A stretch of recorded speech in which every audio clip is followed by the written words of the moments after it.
అందరికీ నమస్కారం. Please help. అమ్మమ్మగారు, రమా ఆంటీ, ప్లీజ్ రండి ఎవరైనా. Please help. జానకి ఆంటీ, అమ్మమ్మగారు, ప్లీజ్ హెల్ప్.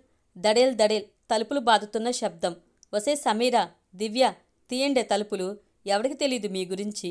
పెద్ద పతివ్రతల్లాగా ఎవడెవడో వస్తాడు, నేనొస్తే తప్ప. తీయండే తలుపులు.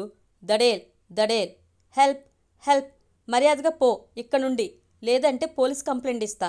భయం, కోపం, నిస్సహాయత కలిసిన గొంతుతో పెద్దగా అరుపులు అటువైపు నుంచి. దడేల్ దడేల్. ఒసేయ్ తలుపులు తీయండే. కిటికీలోంచి పక్కింటి పై పోర్షన్ వైపు చూస్తూ, అమ్మా, ఎదురింటి ప్రకాశ్రావు మళ్ళీ తాగొచ్చాడు. పాపం సమీరా వాళ్ళని ఇబ్బంది పెడుతున్నాడు, వెళ్దామా అడిగింది కావ్య ఆందోళనగా. వినిపిస్తుందిలే. ఆ పనికి మాలిన వెదవికిది మామూలే. నువ్వు తిను త్వరగా. అమ్మా, they are in trouble. Daddy వెళ్ళి చూడండి ఓసారి. నోరు మూసుకుని మింగవే. పెద్ద బయలుదేరింది. మీరు కదిలారంటే నేను ఊరుకోను చెప్తున్నా, గర్జించింది రమ. ఏంటమ్మా టూ మచ్ చేస్తున్నావు? గయ్యాలిలాగా చేస్తున్నావు ఈ మధ్య. టైం 7 అయింది. నీకు ట్రైన్ టైం అవుతుంది. నువ్వు రెడీ అవరా బంగారం. ఇవన్నీ మామూలే. ఆ నలుగురు పిల్లలేం తక్కువోళ్ళు కాదు. అబ్బాయిలతో స్నేహాలు, అర్ధరాత్రి అపరాత్రి వరకు బయట తిరగడాలు, రాత్రి 1 గంట 2 వరకు మాటలు వినిపిస్తూనే ఉంటాయి అక్కడి నుండి. చిన్న చిన్న గుడ్డలేసుకుని తిరుగుతారు ఇంట్లో, ఒక పద్ధతి పాడు లేకుండా. ఆ ప్రకాశ్రావు చూపు ఎప్పుడు అటువైపే. అమ్మా, వాళ్ళింట్లో వాళ్ళు ఏదైనా వేసుకుంటారు. ఈ వెధవని తన్నకుండా వాళ్ళని అంటావేంటి? సమీర నాకు తెలుసు, మంచి అమ్మాయే. చూడు బంగారం, 3 నెలల్లో పెళ్లి పెట్టుకుని ఎందుకే ఈ గొడవలు నీకు? నువ్వు అడిగావని ఈ గ్యాప్లో జాబ్ కంటిన్యూ చేయడానికి ఒప్పుకున్నాం. చక్కగా హైదరాబాదు వెళ్ళి నీ పని నువ్వు చూసుకోవడమే. ఇలాంటి వాటిలో దూరకు. పెళ్లి ఆలోచనల్లోనే ఉండు. షాపింగ్లు, పార్లర్లు అవి చేసుకో. బాబాగారి దయ వల్ల అంతా సరిగ్గా జరిగితే అదే చాలు ఈ జన్మకి. అంతే. అయినా అమ్మాయిలపై మంచి అభిప్రాయం లేదు వీధిలో. జానకి ఆంటీ కూడా పలకలేదు. చూసావా, ఆ మా అమ్మగారు అనవసరంగా అద్దెకి ఇచ్చారు వాళ్ళకి. కాలేజీ అమ్మాయిలకి వద్దండి అంటే వింటేగా. ఆవిడ ఒంటరిది కదా, వీళ్ళని చూసుకుని తెగ మురిసిపోతుంది మా డాక్టరమ్మలు అని. వీళ్ళ వేషాలు ఆమెకి ఏం తెలుసు? అప్పటికి జానకి చెప్పింది ఆమెకి. వింటేగా. మా అమ్మాయిల గురించి నాకు తెలుసు అని వెనకేసుకొస్తుంది. ఆవిడ లేదు ఇప్పుడు ఇంట్లో, రామేశ్వరం వెళ్ళింది. అందుకే ఈ వెధవ ఇక్కడ గోల మొదలెట్టాడు. ఎంత మెడుకోలు అయినా అర్ధరాత్రి వరకు తిరిగితే ప్రతివాడికి లోకువే. పైగా ఇక్కడే బైక్లాపి రోడ్డుపై నిలబడి గంటల తరబడి అబ్బాయిలతో మాటలు. ఎవరేమనుకుంటారో అని కూడా లేదు. ఒక గెడ్డంవాడు వస్తాడు, వాడొక సేవకుడు వీళ్ళకి. అన్నీ తెచ్చిపెడుతుంటాడు వీళ్ళకి. జిత్తునో గిత్తునో ఉంది వాడి పేరు. ఎక్కువ వినిపిస్తుంటుంది పైనుంచి. నేను అందుకే వాళ్లతో మాట్లాడను పెద్దగా. ఇలా ఉంటే ఎవడు మాత్రం హెల్ప్కి వెళ్తారు? నువ్వు రెడీ అవ్వు త్వరగా, టైం అయింది. కావ్య చూపు మాత్రం అటువైపే ఉంది. కాసేపట్లో 4 అబ్బాయిలు రావటం, 4 తగిలించి ఆ ప్రకాశ్రావుని ఈడ్చుకుని వెళ్లటం క్షణాల్లో జరిగిపోయాయి. అమ్మయ్య, పోన్లే. అయినా ఇంత గొడవ జరుగుతుంటే వీధిలో వాళ్ళు ఎవరికీ చీమ కుట్టినట్టు లేదేంటి? అమ్మ కూడా ఏంటిలా? అమ్మ చెప్పిన ఆ గెడ్డంవాడు కూడా ఉన్నట్టున్నాడు ఆ నలుగురిలో. సర్లే, ఇక నేను ప్రశాంతంగా వెళ్ళొచ్చు అనుకుని లేచింది కావ్య. జానకి, మా ఆయన ఆఫీస్ పని మీద ఒరిస్సా వెళ్తున్నారు. ఏదో మారుమూల ప్రాంతం. ఈ 2 రోజులు మా ఇంట్లో ఉండవే. ఒక్కదాన్ని ఏముంటాను అడిగింది రమ్మ. ఓ సరే, దాందేముందక్క. చక్కగా రాత్రి టీవీలో బిగ్ బాస్ చూసుకుంటూ బోల్డు కబుర్లు చెప్పుకుందాం. అన్నట్టు రేపు నీ బర్త్డే కదూ? ఒరే ఆనంద్, రమా పెద్దమ్మ పుట్టినరోజు రేపు. ఒక కేక్ తీసుకుని రారా రాత్రి. కొడుక్కి ఆర్డర్ వేసింది జానకి. రమా జానకి పక్కపక్క ఇళ్లల్లో 10 సంవత్సరాలుగా ఉండటం వల్ల మంచి స్నేహం కుదిరింది.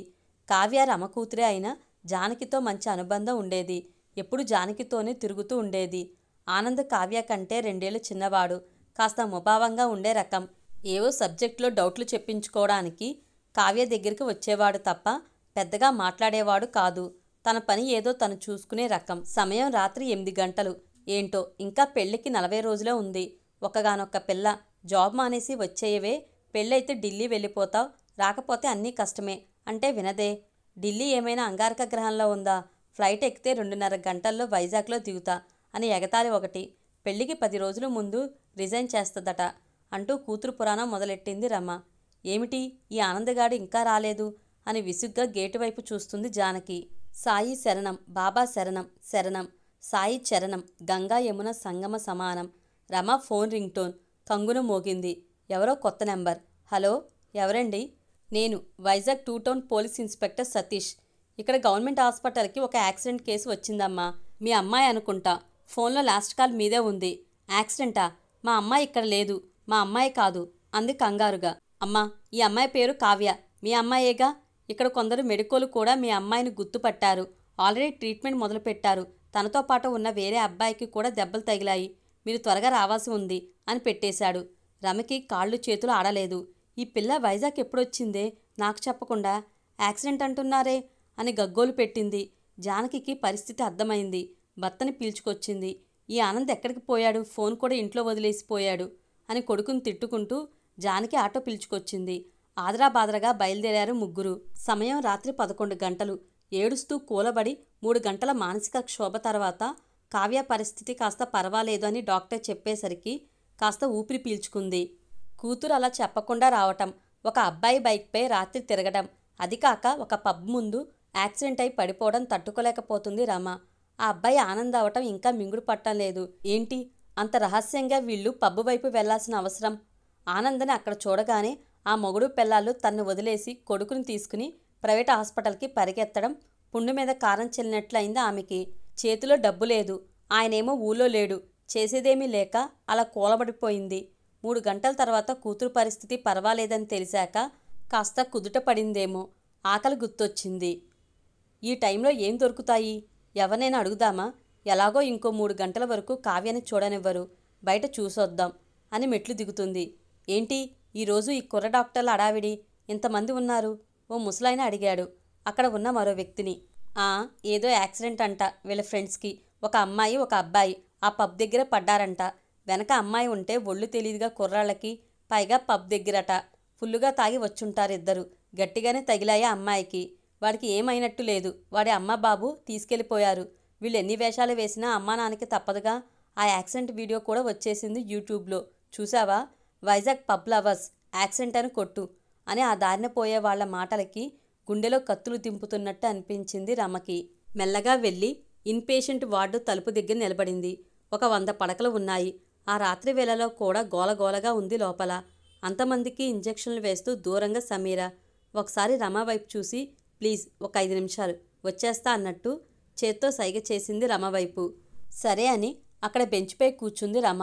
మనసులో 1000 ఆలోచనలు. ఈరోజు ఈ సమీర లేకపోయింటే నా పరిస్థితి ఏంటి? నాకేం తెలుసు ఇక్కడ? ఆ డాక్టర్ జితేంద్ర మంచి సర్జన్ అంట. ఇన్నాళ్ళు జిత్తు జిత్తు అని అంటుంటే ఆయన గెడ్డం ఆ వాలకం అది చూసి ఎంత తప్పుగా అనుకున్నా. నా బిడ్డ కోసం ఇంత రాత్రి 4 కుర్రాళ్ళు రక్తం ఇవ్వడానికి వచ్చారు. సమీర క్లాస్మేట్స్ అంట. జితేంద్ర మాటపై హాస్పిటల్ యంత్రాంగం మొత్తం కదిలింది. ఒక గవర్నమెంట్ హాస్పిటల్లో కార్పొరేట్కి మించిన వైద్య సేవలు దొరికాయి. అందరూ కలిసి నా బిడ్డకి ప్రాణం పోశారు. ఇదంతా సమీరాకి కావ్యతో ఉన్న ముఖపరిచయానికే. ఎంతైనా ఈ కాలం పిల్లలు స్నేహంకి చాలా విలువిస్తారు. నాకు ఉంది ఫ్రెండు ఆ జానకి. కొడుకుని తీసుకుని కార్పొరేట్ హాస్పిటల్కి పరిగెత్తింది. ఇక్కడ నా పరిస్థితి ఏంటో కనీసం పట్టలేదు మొగుడు పెళ్ళాలకి. అయినా ఈ కావ్య పిల్ల చెప్పా పెట్టకుండా ఎందుకొచ్చింది? అక్క అక్క అని తిరిగేవాడు దాని చుట్టూ. పనికి మాలిన వెధవ. వాడితో నాకు చెప్పకుండా ఏం పని దీనికి? పైగా ఏదో వీడియో అంటున్నారు. లేనిపోని కథలు అల్లుతారు వెధవ జనం. అభం శుభం ఎరగని పిల్లపై రకరకాల మాటలు అంటారు. పెళ్లి వాళ్ళకి తెలిస్తే ఏమైనా ఉందా? కళ్ళల్లో నీళ్లు తిరిగాయి ఆమెకు. అలా సమీర వైపు చూసింది. పెద్ద కళ్ళు, పెద్ద జడ, చూడముచ్చటగా ఉంది. పైగా ఇంత అలసటలో కూడా ఆమె ముఖంపై చెరగని చిరునవ్వు రమను కట్టిపడేశాయి. చిన్నపిల్లలను లాలిస్తూ మాట్లాడిస్తూ ఇంజెక్షన్ చేస్తున్న సమీరాను తన బాధ ఆకలి అన్నీ మర్చిపోయి అలా చూస్తూ ఉండిపోయింది రమ. ఎంత ఓపిక ఈ పిల్లకి! లక్షణంగా ఉంది కూడాను. ఇన్నాళ్ళు నేను తప్పుగా చూశానా ఈమెని? సమీర 5 నిమిషాలని చెప్పి అరగంట దాటింది. సమయం 11:40. సారీ ఆంటీ, చాలా వర్క్ ఉంది ఈరోజు. సరే తిన్నారా మీరు? పదండి బయటికి వెళ్దాం, చాలా ఆకలేస్తుంది అంది సమీర. నువ్వు తినలేదా ఇంకా? ఆశ్చర్యంగా అడిగింది రమ. ఎక్కడా ఆంటీ, మధ్యాహ్నం కూడా లేదు తిండి. మామూలుగా నా డ్యూటీ మధ్యాహ్నం 2కి అయిపోతుంది. లంచ్కి వెళ్లేలోపు సడన్గా నా ఫ్రెండ్కి హెల్త్ పాడైంది. సో తన డ్యూటీ కూడా నేనే తీసుకున్నా. ఈవినింగ్ ఫ్రూట్ జ్యూస్ తాగానంతే. పదండి ఆకలేస్తుంది అని బైక్ తీసి రమను ఎక్కించుకుని రోడ్డు పైన ఒక బండి దగ్గర ఆపింది. భయ్యా 2 దోశలు. ఈ టైంలో ఇక్కడ తప్ప ఎక్కడ ఏం దొరకవా ఆంటీ? ఏమనుకోకండి, మాకు తప్పవులే ఇవన్నీ. మా హాస్టల్లో ఉందామంటే ఆ మెస్వాడు భోజనం ఉంచుతాడు పాపం. అయినా అక్కడ 7కి వండుతాడు. మా టైమింగ్స్కి వాడికి సెట్ కాదు. ఆ చల్లారిన చప్పిడి తిండి కంటే ఇది బెటర్. అయినా ఇంకా చాలా ప్రాబ్లమ్స్ ఉన్నాయిలే హాస్టల్లో, అందుకే బయట ఉంటున్నాం. బయట చూస్తే ఇంకోలాంటి ప్రాబ్లమ్స్. ఇంట్లో చెప్తే భయపడతారు. ఏం చేయగలం? భరిస్తూ ఉండటమే. ఈ చదువులన్నీ మానేసి ఎక్కడికో దూరంగా పారిపోవాలని ఉంటుంది కొన్నిసార్లు. అయినా ఒక పేషెంట్కి క్యూర్ చేసి వాళ్ళ ఆనందం చూస్తే ఇవన్నీ మర్చిపోతాం అంటూ దోశ తింటూ మాట్లాడుతూనే ఉంది సమీర. సమయం 12. సడన్గా 4 బైకులు వచ్చి ఆగాయి. 4 కుర్రాళ్ళు, 4 అమ్మాయిలు దిగారు. హ్యాపీ బర్త్డే ఆంటీ అని గట్టిగా అరుస్తూ. సమీర కూడా వాళ్లతో గొంతు కలిపింది. అక్కడ ఉన్న స్టూల్పై కేక్ పెట్టి 50 అని ఉన్న క్యాండిల్ వెలిగించారు. హ్యాపీ బర్త్డే రమా ఆంటీ, పుట్టినరోజు జేజేలు, చిట్టి పాపాయి అంటూ పాట అందుకున్నాడు ఒకడు. కేరింతలు, నవ్వులు, పాటలు. అంత ఉత్సాహం మధ్య ఎప్పుడూ పుట్టినరోజు జరుపుకోలేదు ఆమె. పిల్లల్లో చిన్నపిల్ల అయిపోయింది. ఆనందంలో మురిసింది. తన బాధ, దిగులు అన్నీ మర్చిపోయింది. అర్ధరాత్రి 12 దాటింది. అది కూడా నడి రోడ్డులో వారి కేరింతలు ఆమెకు తప్పుగా అనిపించలేదు ఈసారి. కేక్ కట్ చేసి సమీరాకి పెట్టబోయింది. No no, first piece. ఈరోజు hero doctor Jitendra, my sweet అన్నయ్య, మై ఇన్స్పిరేషన్, జిత్తుకే పెట్టాలి అని జిత్తుకి అందించింది సమీర. సమీరాని గట్టిగా హత్తుకుని, అసలు నా పుట్టినరోజు నీకెలా తెలుసమ్మా అంది రమ. మీ అమ్మాయి చెప్పిందా ఆంటీ? మీ 50వ పుట్టినరోజుని గ్రాండ్గా చేద్దామనుకుంది. సర్ప్రైజ్ చేద్దామనుకుంది మీకు చెప్పకుండా. పక్కింటి ఆనందని హెల్ప్ అడిగింది. ఆ పనుల్లోనే బయటికి వెళ్ళినప్పుడు ఇలా జరిగింది. హాస్పిటల్కి తెచ్చినప్పుడు స్పృహలోనే ఉంది. నాతో మాట్లాడింది. ఎందుకో తన కోరిక తీర్చాలే అనిపించింది. అందుకే ఇలా అని రమని హత్తుకుంది సమీర. 50 ఏళ్ళు, ఏం లాభం? ఒక చక్కటి అమ్మాయిని చెడుగా అనుకున్నా. ఒక గొప్ప డాక్టర్ని, అందులోకి ఆ అమ్మాయి అన్నయ్యని తప్పుగా అర్థం చేసుకున్నా. ఆఖరికి చిన్నప్పటి నుండి అక్కా తమ్ముళ్ళ పెరిగిన ఆనంద్, కావ్య గురించి కూడా అనుమానించా. నేనే ఇలా ఉంటే ఇక జనం అనే మాటలు పెద్ద ఎక్కువేం కాదులే.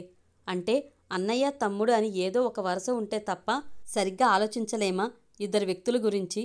కిటికీ సందుల నుంచి పక్కవాళ్ల జీవితాల్లో చూసి అంచనా వేసేవారి ఆలోచనలు ఇంతకంటే గొప్పగా ఉండవేమో.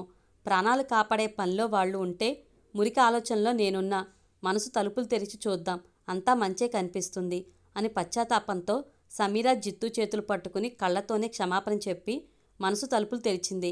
సరికొత్త వ్యక్తిగా కదిలింది. ఏమండి చూసారా, మీరు లేకపోయినా నా కూతుర్ని కాపాడుకున్నా. నాకింతమంది పిల్లల బలం ఉంది ఇక్కడ తెలుసా?